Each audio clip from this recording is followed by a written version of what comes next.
This is something that I've talked about before, and I even discussed with the Nintendo Switch before it came out, and people were saying certain things about the sales and if Nintendo has to worry, especially coming off of the Wii U and the Nintendo 3DS having a shaky start, but the Wii U pretty much flopping. Does Nintendo have to worry about the PlayStation 5 or the PlayStation 6 or Xbox or anything? And I think that ultimately, with the Nintendo Switch 2 coming up, Nintendo has nothing to worry about, because I saw many people online say a lot of different things after Nintendo's recent financial investors meeting, where they showed that over the past quarter that they sold about 2.1 million, but we have new information that has came out from Sony that shows that Nintendo really doesn't have anything to worry about right now at this point, and they don't have anything to worry about in the future. So we're going to get into that, and trust me, this is going to be pretty interesting. But before we get into that, what's good everyone? OJ here. Welcome back to another video. Please make sure you hit that like button and subscribe if you are someone new. Click that notification bell to get my videos first as well. Now let's go ahead and jump right into this,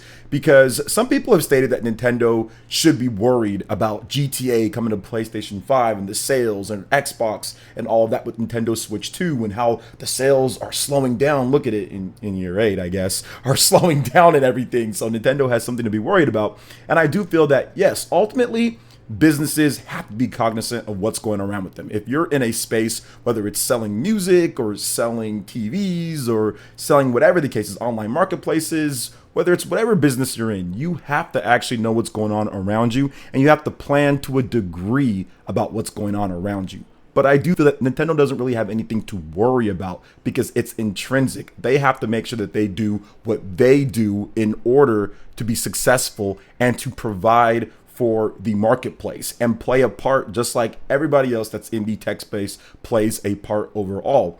Now, if you look at what's happening here, I stated this before, like I said, with the PlayStation 4 and the Nintendo Switch, I'm not going to sit here and act like I'm right on every single thing. But with this, I said the same thing with the PS4 versus the Switch, when people were like, oh my gosh, what's going on here? PS4 is still selling. Nintendo Switch is going to have a problem. I said, no, not really. They should be fine as long as they do what they need to do. And that's exactly what they did with the great first party lineup, the pacing, timing, and all of that. So ultimately ended up being pretty good and even better than good. Nintendo Switch right now is currently the third best selling system of all time, and it's got a sizable gap between third best and fourth best, and on top of that, it's catching the Nintendo DS to overtake it next year as the second best selling game device of all time. Now, people have even stated that with the Switch versus the PlayStation 5, like, hey, look, Nintendo's gonna have some problems when the PS5 comes out, and I made a video talking about that too, and I was like, no, I don't really think so. I think Switch will be just fine. And once again, Switch was just fine from 2020 even to this point. Switch is just fine. There really isn't any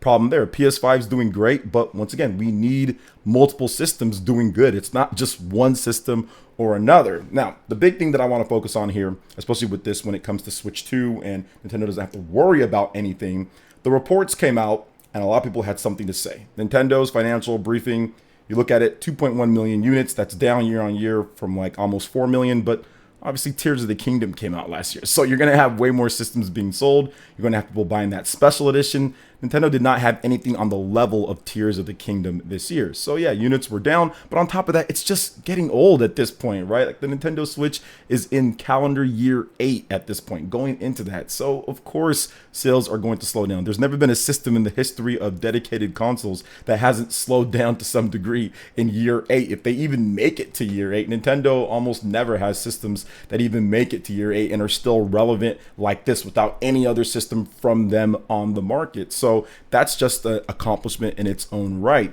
But people had a lot to say about that and saying that it's not going to catch the PlayStation 2 and how there's issues with this and Nintendo needs to get the Switch 2 right now. And I get that. Like, I completely get it. Obviously, it's down. You're looking at year on year. Completely understand that. But at the same time, it's really hard to sell systems. It's not the easiest thing to do. And I think people are finally realizing that, because Sony's PlayStation 5 reports came out recently. And despite the PS5 dominating, which you would see that in headlines, it's comfortably ahead worldwide. It's dominating pretty much in every single region. If you total up all of that for the same quarter that Sony was dominating everybody else, they only sold 2.4 million units in that quarter. That is 0.03 over what the Nintendo Switch did in every single headline when it comes to MPD or when it comes to European sales for the past number of months. Was it's dominating, it's doing this. I guess. I mean, but at the end of the day, you're looking at the sales numbers here, and it's 2.1 to 2.4. Now, it's not a foot race, I guess, right? And it doesn't really matter at the end of the day. Even if the Switch outsold the PS5, that doesn't mean anything one way or another. Sony's revenues and profits are up. They sold 61.8 million units so far. Total PS5 has sold that much. That's still really good. Once again, revenues and profits are up, which is very important. And those profits are up because of microtransactions, PS Plus, and them putting games on PC. Those are the things that drove revenue up for them. But I do feel this when it comes to the console sales, especially if you're barely outselling another system that's in year 8 and you have pretty much full third-party support, like every single game comes to the PlayStation 5 overall. I think that the lack of first-party system sellers are absolutely hurting the PlayStation 5 sales. Like the PS5, while it does get so many different types of games, it gets all sorts of games from Japanese developers, European, Western, United States, everywhere. Asian developers, they got the China Hero Project. They get all sorts of stuff. I think the lack of actually having these big first-party exclusives is definitely hurting them. And even if you look at it this year, they've definitely had a few things here and there, but nothing that was super major. And the frequency of those games is definitely hurting the PlayStation 5 overall, because you're pretty much in your prime. You're getting everything. And I think that at this point, you're definitely supposed to be selling more than 2.4 million when you're right in the middle of your prime selling period. And you pretty much have the high end market, quote unquote, right, on lock, because you're handily outselling the Xbox Series, and PC is a little bit of a different type of thing. Now, I understand why that the sales are where they are for Sony overall. Like, I get it, because the thing about it is that the high-end system market, you're not just competing with Nintendo and Microsoft and PC, of course, to a degree. You're also competing with people's time and competing with all of the free devices that are out there that kids and people can just play games on, and they can get their gaming, joy or whatever out from there. You're competing with smartphones, you're competing with tablets, you're competing with all sorts of free-to-play devices and apparatuses and things that people can do. So there's more choices than ever to play games on. There's just way more choices, and it's no longer default PlayStation when it comes to X, Y, or Z game, especially with the rise of these replayable MOBA games and replayable battle royales and smartphone stuff. So I think Sony's kind of running into that, and it's into everybody in the market. It's not just Sony, Nintendo, Microsoft, everybody's dealing with that, but then at the same time also trying to profit off of it by having those games on their systems. So I think it just comes all kind of full circle overall. That just shows how difficult it is to actually sell like the Nintendo Switch. It's really difficult to sell this many millions of systems. And just because you see headlines and MPD and charts saying dominating this, dominating that, that doesn't mean you're going to sell 5 million units every single quarter. And just because you have every single game coming to your system, if you don't have a unique proposition that your identity can hang on that's consistent, you're going to have a problem selling systems. We're looking at Microsoft, right? This is not just about PlayStation. If you're looking at Microsoft, look at how bad the sales are overall. They're still selling far less than even the Nintendo Switch did with that 2.1 million in the quarter. Microsoft's hardware year on year has been down pretty much every single year since inception, almost every single quarter, with barely any quarters of growth. It's just been down year after year after year. And they don't even talk about the console sales numbers, which they haven't done for a while, but they definitely wouldn't do now. If Nintendo only sold 2.1 million and PlayStation sold 2.4 million for the past quarter, and Xbox is significantly lower than those two, I mean, imagine what the numbers are actually at. They're pretty bad. So I do think that overall people are kind of saying, okay, like, this is very difficult, and kind of looking towards the Nintendo Switch 2 and saying, you know what, this is actually going to be pretty cool. It's going to be a breath of fresh air. It's going to be something different, and looking forward more to the system. If anything, it kind of emboldened what Nintendo does, and Nintendo really doesn't have anything to worry about as long as they have their big games and they can do what they do. But I think that Nintendo's interesting because I feel compared to Microsoft and Sony, Nintendo's been able to probably be a little bit more flexible and potentially even sell more in the future, because they've cultivated a market that does include kids, families, teens, and kind of like everybody a bit more. One thing that people always said was like, oh, it's just kiddie or whatever the case is. Yeah, but kitty can turn into lifetime. That's the thing about it. There are people that were young that started playing Mario and still play Mario to this day, myself included. There were people that were kids when Super Mario Odyssey first came out, and now that they're adults, they're still playing Mario at this point with wonder. So I do feel that cultivating that audience is exactly what's going to help them survive way longer than sitting here and worrying about, oh, I'm going to have M-rated this, M-rated that, or whatever the case is. I think there needs to be a balance. Don't get me wrong. There's a place for all of that, like Bayonetta and everything. But I think that cultivating children and cultivating family play, in addition to having those core games like Metroid and other titles that are for more of an adult audience, is key for long-term sustainability overall and for long-term growth. But that's just my opinion on it. But I do want to talk a little bit more about the Nintendo Switch 2 and how Nintendo doesn't have anything to worry about if they nail these 4 key things. If you're looking at it, the Nintendo Switch 2 timing, we're probably looking at around maybe the end of the year, maybe September, October. It looks like that could be the time that Nintendo does reveal it, but I still feel that Nintendo could wait till after the holidays and could wait till very early in the year, announce it, say, hey, look, we're going to have more information here, and then maybe launch it by end of the first half or early second half of 2025. They can do that, but the timing is going to be key in terms of what they do. And if you're looking at overall the market and the value of the yen and the dollar and everything, I think that Nintendo definitely was good to kind of wait just a bit, considering what's going on right now. Things are going to heal themselves a little bit overall by 2025, and you're going to have a good timing and good set piece to launch this device.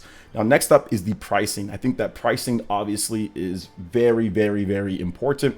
And I think that at this point, you're looking at how expensive things have gotten. We haven't seen price drops pretty much on any major console. Microsoft actually has a price increase that's coming with a new model of the Xbox Series, and with multiple different areas, Sony, Microsoft have increased prices depending on what you're looking at, with PlayStation in Japan or with Xbox in Japan. So I do feel that we're not really going to see anything cheaper than $400 with the Nintendo Switch 2, unless they have like a gutted model of it, like a Nintendo Switch 2 with no dock, and you can just get that for maybe $350, or maybe you can get it for something like that, and then maybe with the dock you can get it for $400, or there might even be like a $400 and like a $500, or a $400 and a $450 type of bundle. For the most part, you're probably not going to see anything less than that much, considering the Nintendo Switch OLED is $350, and people are still buying it at $350. Most of that 2.1 million that they sold for the past quarter is the Nintendo Switch OLED, and since 2021, when the Nintendo Switch OLED dropped,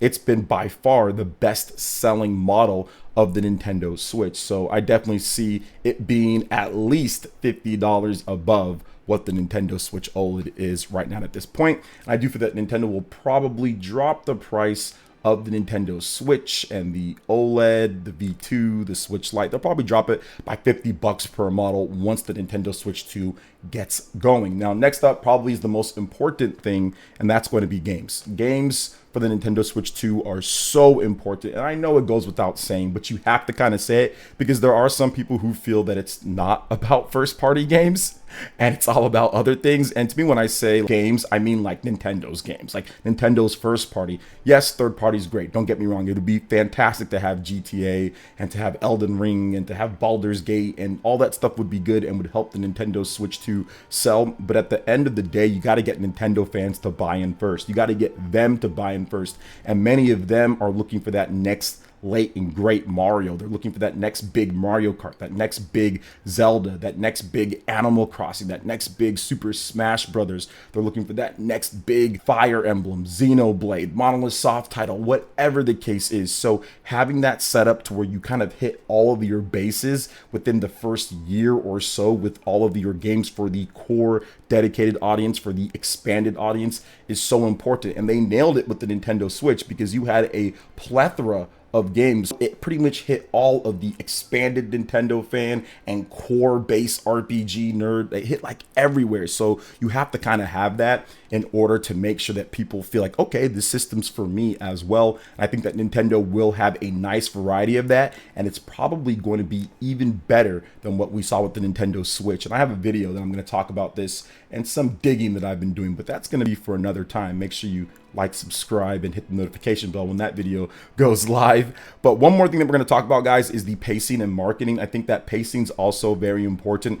How you space out your games, when they come out, where, when, how, and why, and how you put that into the hands of consumers and get people to try it out is going to be very key. Nintendo needs to make sure that if they're going to be doing demos for traveling around and having like a bus or doing different type of events, it's got to be like they did with the Nintendo Switch, where they had their events and they had some celebrities come and talk about it, John Cena and things like that, right? So I feel that that's also very important. Marketing is going to be very key, but I think that you kind of take away some of the problems that Nintendo has dealt with marketing before in the past, because the Nintendo Switch is already a great concept, but they're new concepts that they add in to the Switch base, right? Whatever they take from how the Switch was successful and whatever they add to it, how are they going to market that? And that's going to be so key, pacing that with the software, making sure that it all clicks and makes sense. The Switch was a perfect fusion of that with HD Rumble, play anywhere that you want. What else are they going to bring to the table in order to pair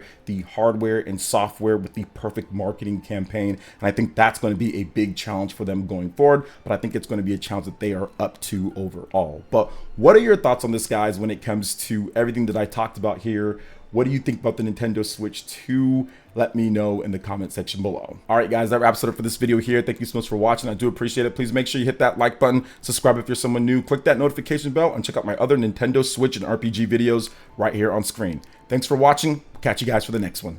Peace.